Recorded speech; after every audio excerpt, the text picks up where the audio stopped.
Have you ever stopped to think why, even though you deeply desire a healthy relationship, you seem to stumble over your own attitudes? The truth is that self-sabotage is not your fault.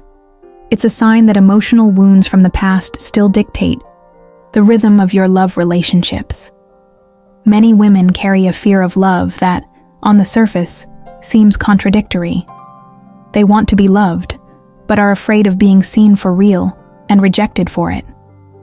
This fear creates emotional insecurity, affective blockages that, without realizing it, turn the dream of a happy relationship into a cycle of anxiety, anxious attachment, and fear of intimacy.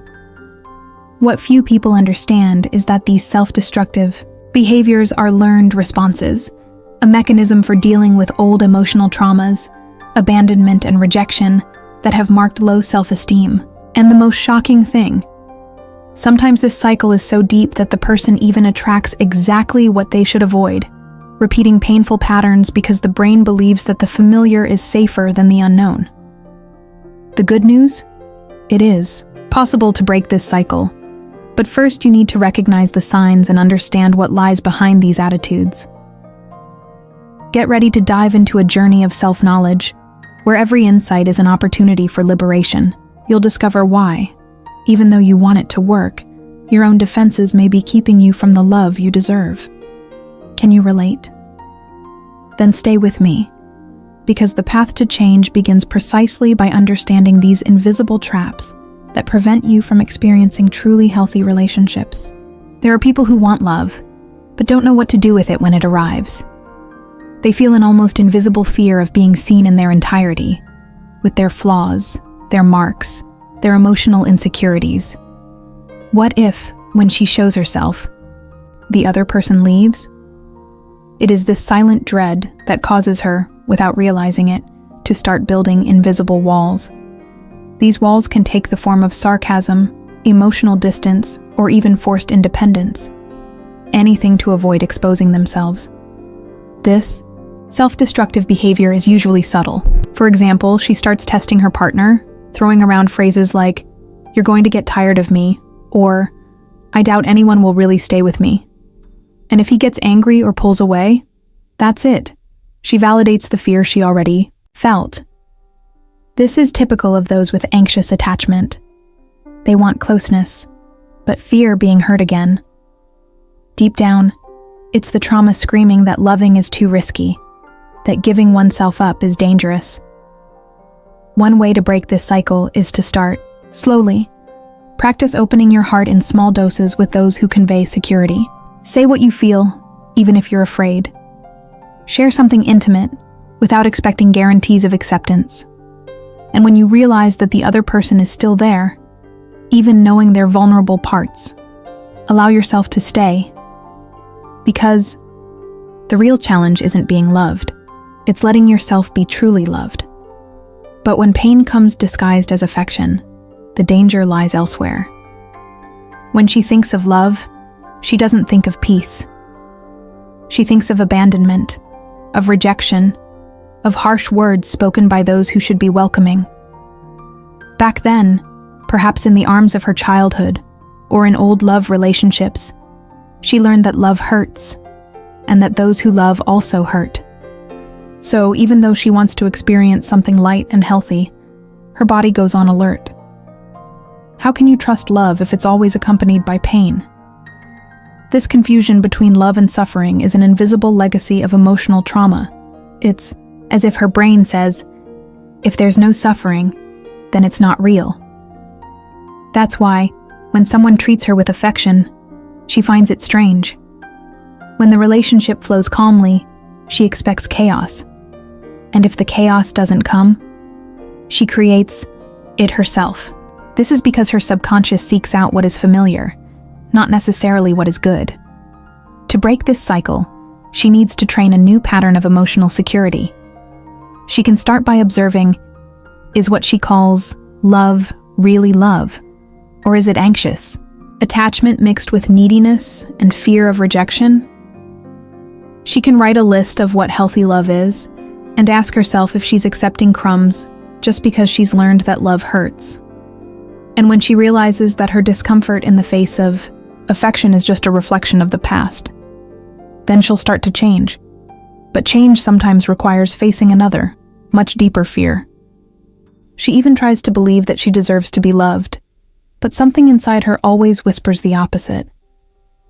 This feeling of inadequacy doesn't just appear out of nowhere. It's been fed for years by experiences that have undermined her self-esteem. And then, in the midst of love relationships that had everything going for them, the old thought arises. I'm going to ruin everything. The fear of love becomes a mirror that reflects only the flaws she thinks she has. In this dynamic, anxious attachment speaks louder. She begins to interpret any silence as a sign of rejection. A delay in responding becomes a reason to think she'll be left. What's worse, she starts to act as if the end has already been announced. This emotional insecurity leads to self-sabotage because it's safer to give up than to be abandoned. The relationship becomes a minefield where any false step can detonate everything. Want a practical exercise? She can list the qualities she has, the moments when she was strong, loving, present. Reading them out loud every day may seem simple, but it helps to create a new internal dialogue. And when the mind insists on telling her that she's going to ruin everything, she can take a deep breath and ask herself, is this thought coming from me or from the fear they've created in me? Except that this kind of question tends to bother you even more when the fear starts to become a reality. Sometimes she doesn't even realize what she's doing.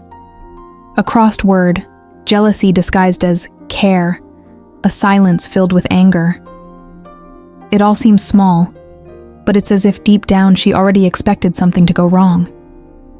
Creating conflicts becomes an unconscious way of confirming what she fears most: abandonment. It's as if she thinks it's better to suffer now than to be left later. This self-destructive behavior is rooted in deep emotional traumas. When someone has grown up believing that love comes with pain, instability, or rejection, it is difficult to trust in stable relationships. They may provoke fights just to feel in control, or to test whether the other person will really stay, even when everything is fine. Deep down, it's a request for proof. Will you continue to love me even when I'm difficult? If she identifies with this, a powerful exercise is to stop and ask yourself, in the middle of the conflict, what am I really feeling right now? It's not always anger. Sometimes it's fear, insecurity, a desire to be seen. By recognizing what is behind the reaction, she begins to make decisions more consciously. But in order to do so, she must first deal with an even greater discomfort: the possibility of experiencing a love that doesn't require tests or games.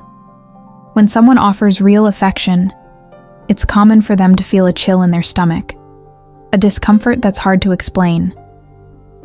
Not because she doesn't want it, but because emotional insecurity and trauma have made her unaccustomed to what is. Good. Healthy love seems strange, almost suspicious, as if something is about to go wrong. She runs away, cools down, or even looks for faults to justify walking away, all to protect her low self-esteem. Receiving love fully requires courage that has often not been taught. Imagine someone who grew up surrounded by rejection or criticism. Their emotional system doesn't recognize care as safe. With every gesture of affection, the fear of abandonment appears, activating old affective blocks. To break out of this cycle, a process of deep self-knowledge is essential, allowing you to reprogram what you've learned about love relationships. For those who identify themselves, a practical step is to start noticing small tokens of affection and accepting them without reacting with suspicion. It can be as simple as accepting a compliment, hearing "I care about you," and letting it sink in unhurriedly. Over time, these attitudes help to deconstruct the fear of love and open up space for more genuine relationships, free from the bonds of self-sabotage. Now that you understand why self-sabotage appears just when love begins to blossom, it's time to ask an important question. How long will you allow fear and emotional insecurity to drive your relationships? The real power lies in self-knowledge. Recognizing these patterns is the first step towards freeing yourself from the invisible chains of the past. Think, what can you change today to build a relationship where respect and trust are the solid foundation, rather than a shaky ground? Full of doubts? Wouldn't it be amazing to take a closer look at yourself? Understand your emotional wounds and choose paths that nurture your self-esteem rather than destroy it? I challenge you to reflect. What would your life be like if, instead of running away from love, you learned to receive it fully, without fear? How about starting to identify these signs and acting differently? You deserve to experience relationships that make you grow, and this transformation starts right here. If this content has touched you, be sure to subscribe to the channel and activate notifications to continue this journey of growth and emotional healing. Share your questions and experiences in the comments. Your story may inspire other women to break their own cycles of self-sabotage. Let's go together on this quest for the love we truly deserve.